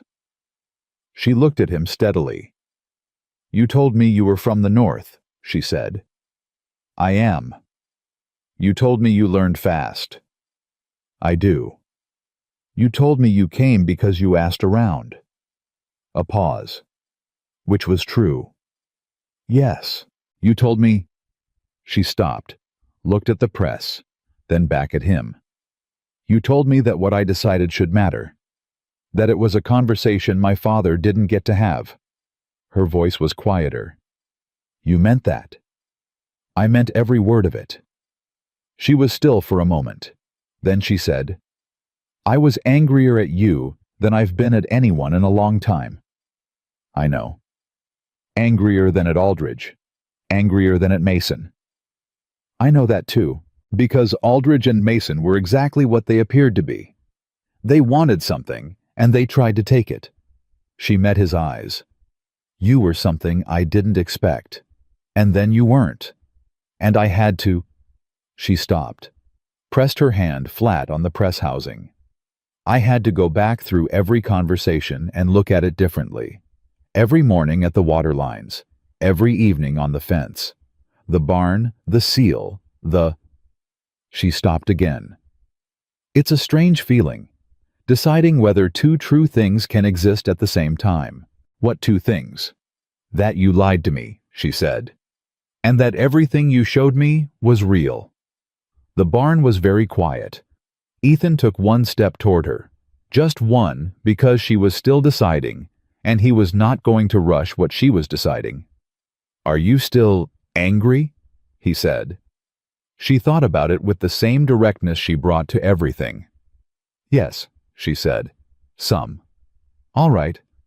I'm going to be some angry for a while. That's fair. It doesn't go away just because you fixed the lien and the press seal and rode out here at 7 in the morning, she said. But something in her voice had shifted just slightly toward something that wasn't quite anger and wasn't quite its opposite, but was something in between that had the quality of a door not fully closed. I'm not here because I fixed anything, he said. I'm here because you sent for me. She looked at him. A long look. The thorough kind. I sent for you, she said slowly, because the seal needed replacing. The seal could have waited 3 days, he said. You know that. She held his gaze. Then she looked away first, which was something she almost never did, and the fact of it told him more than anything she'd said. I need to go check the north line, she said. I'll come. I didn't ask you to come. You didn't tell me to stay either. She looked at him sideways. Something moved at the corner of her mouth. Brief. Real. The same quick, surprised thing he'd seen that day Harold went to town, the laugh that escaped before she decided whether to allow it. She walked out of the barn. He followed her. They walked the north line together, checking the channel intake screens, the way they had every morning for 2 weeks, moving from point to point without rushing. And this time, there was something different about the silence between them. Not the careful silence of two people managing what they felt, but the easier silence of two people who had said enough of the hard things that the quiet no longer needed to work so hard. At the second intake screen, she said, Hale's filing. My name is on the equitable claim. It is. If it holds, and he thinks it will, the orchard's ownership status is going to have to be formally resolved. Harold and I will need to settle what the deed reflects. Do you know what you want it to reflect? She pulled a mat of leaves from the intake. My name. Both our names, maybe because he is still my father, and this was his land first. But my name on it, so that the next time someone wants to borrow against it or sell it or give it away, I have to sign too. That's right, Ethan said. That's exactly right. She glanced at him. You sound like you've been thinking about this. I have. Why? He took the intake screen from her and checked it against the light. Because I've been thinking about what you should have, he said. And a name on the deed is something you should have had 14 years ago. She was quiet. He handed the screen back and she refitted it without looking at him. Ethan, she said. He turned. Why did you really come back this morning? The question was not what it seemed. She wasn't asking about this morning specifically. She was asking something larger, the same question she'd been asking since the barn, since the note she'd sent, since the handkerchief she'd taken and kept. She was asking him to say it plainly, without the intermediary of fixing things, or offering legal resources, or arriving with useful information. She was asking him what he was here for at the bottom of it, the thing underneath all the things. He had been thinking about how to answer this since the moment he rode out of her yard with Luke at his side, and her standing in the morning light behind him. He had drafts of the answer that were eloquent. He had discarded all of them. "Because I don't want to be somewhere you're not," he said. Silence. "That's simple," she said. "It is." "You have 12,000 acres." "Yes." "You have a house." "Yes." "And a name that opens doors." "Yes." "And you're standing on a creek line at 7 in the morning clearing intake screens," she said, "because you don't want to be somewhere I'm not." "Yes," he said. "That's it exactly." She looked at him for a long time. The sun was coming up harder now, the way it did every morning that summer heat, building early and relentless, and she was squinting slightly against it, and her hair was coming loose from its pin, and her hands were wet from the creek, and she looked exactly like a woman who had been up since 4 in the morning doing the work of her own land, and she was the most real thing Ethan Caldwell had ever stood close to. "I'm not a practical arrangement," she said. "No," he said. "You're not. I'm not going to be easier because you're wealthy." "I know. I'm going to keep running this orchard the way I run it. I'm going to get up at 4 in the morning, and I'm going to check the water lines, and I'm going to tell you when you're doing something wrong." "I'm counting on it," he said. "I'm still some angry," she said. "I know. And I'm not going to pretend I'm not." She looked at him directly. "But I've been standing here for 10 minutes, and you haven't tried to manage any of that. You haven't explained it away, or apologized around it, or tried to make it smaller than it is." "It's not smaller than it is," he said. "I lied to you. That's real. Your anger at it is real. I'm not trying to talk you out of something real." She was quiet for a moment. "The handkerchief," she said. "You still have it." "I do." She met his eyes. "I could have given it back in the hallway. You left it on the ground. I picked it up. I told myself I was going to return it." "But you didn't." "I didn't." She paused. "I kept it because I was angry, and I wanted to have something of yours to be angry at." Another pause. "And then I kept it for different reasons." Ethan held still. "What reasons?" he said. She looked at the creek. At the intake screen she'd just refitted. At the orchard stretching out around them, heavy with summer fruit. Every branch bending with the weight of what had been grown here over 14 years of early mornings and careful hands, and a woman who had decided the work was worth doing, even when no one was watching. "Because it's fine," she said simply. "Because you told me your mother made them.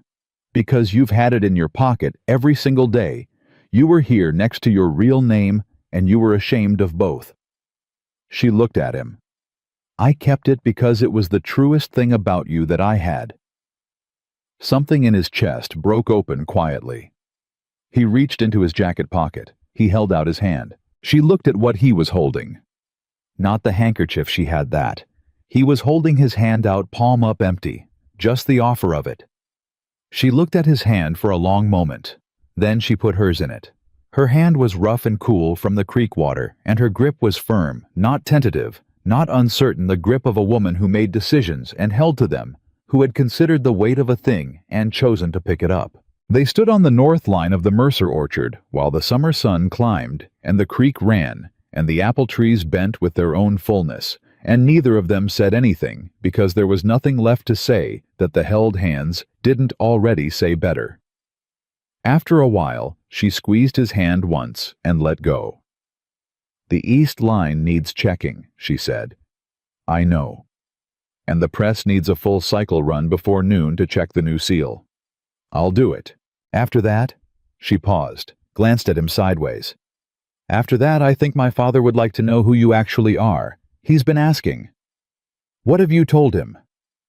"I told him you were the man who helped me at the market," she said. He remembered. He remembered better than I thought he would. A pause. "He said you looked like someone with land." He wasn't wrong. "He's rarely wrong about that kind of thing," she said. "He's wrong about almost everything else, but he can read a man's boots." She started walking toward the east line. "He's going to want to talk to you about the cattle trade route. He's going to try to make it seem like it was his idea that you came here." "I'll let him," Ethan said. She looked back at him. "You don't have to. I know. But it costs me nothing, and it gives him something to stand on." He fell into step beside her. "You said he's not a cruel man." "He's not." "Then let him have the story he can live with," Ethan said. "The real one is yours. You don't need him to tell it correctly." She was quiet for a few steps. "You understand things," she said. "You've been teaching me," he said. She made a sound that was almost the laugh, the real one, the quick surprised one, and didn't quite let it go, but it was close, and he knew it was close, and that was enough for now. They checked the East Line together. Then they ran the press cycle. Then Abby made coffee, and she brought 2 cups, and she set one on the fence post beside Ethan, the same way she had on the mornings when she had begun without deciding to trust him. And she took the other cup for herself and stood next to him. And they drank their coffee in the morning heat and watched the orchard. Harold Mercer came out of the house at 8:30, saw Ethan, and went very still. Then he straightened his shirt the way he always did when he was composing himself and walked over. He looked at Ethan for a long moment. Then he looked at Abby. Then he said to Ethan, "My daughter says you're Caldwell. Out of Colton." "Yes, sir." Harold absorbed this. "You worked my orchard for 2 weeks as a hand." "I did." Another pause. Harold looked at his daughter again, reading something in her face, and whatever he found there settled something in him. He looked back at Ethan. "She's not easy," he said. "No, sir," Ethan said. "She's not. She's going to run this place the way she sees fit, and she's not going to ask your opinion about it." "I know." "And she's going to be right more than she's wrong, which is going to bother you sometimes." "It won't," Ethan said. "I've been wrong enough lately that I find it restful when someone around me is right." Harold looked at him for a long moment. Then he made a sound that was not quite a laugh and not quite approval, and was probably the closest Harold Mercer got to either. "Coffee's inside," he said to no one in particular, and went back to the house. Abby watched him go. "He likes you," she said. "He's reserving judgment." "That's what liking looks like on him," she said. Ethan looked at her. She was watching the house, her coffee cup in both hands, and she was not smiling exactly, but the set of her face was different from anything he'd seen on it before. Not the controlled stillness, not the careful evenness, but something quieter and more settled, something that had found a place to be. "Abby," he said. She looked at him. "I'm going to need to go back to Colton," he said. "Not today, but in a few weeks. There are things I've been neglecting." She nodded. No alarm, no reading into it. "And I'm going to come back," he said. "I know," she said. "Not to fix anything, not to manage anything, just to—" "I know," she said again. He looked at her. She was looking at the orchard, at the trees, heavy with what she had grown at the land that now had her name attached to it in a legal document filed at the county seat at the creek that ran along the northern edge, carrying the water rights that Clifford Mason had wanted and would not have. She had built all of it. She had defended all of it. She had stood in the dirt of a Saturday market and picked up every piece of what had been knocked down without asking a single person for help, and she had done it without losing a gram of her dignity. And she had been doing that her whole life, and she was going to keep doing it, and the man standing next to her was not going to be the thing that changed any of that. He was just going to be the man standing next to her while she did it, and that Ethan Caldwell understood was the only thing worth being. Months later, the Clover Creek Market ran its fall session, and Abby Mercer set up the fruit stall the way she always had crates arranged.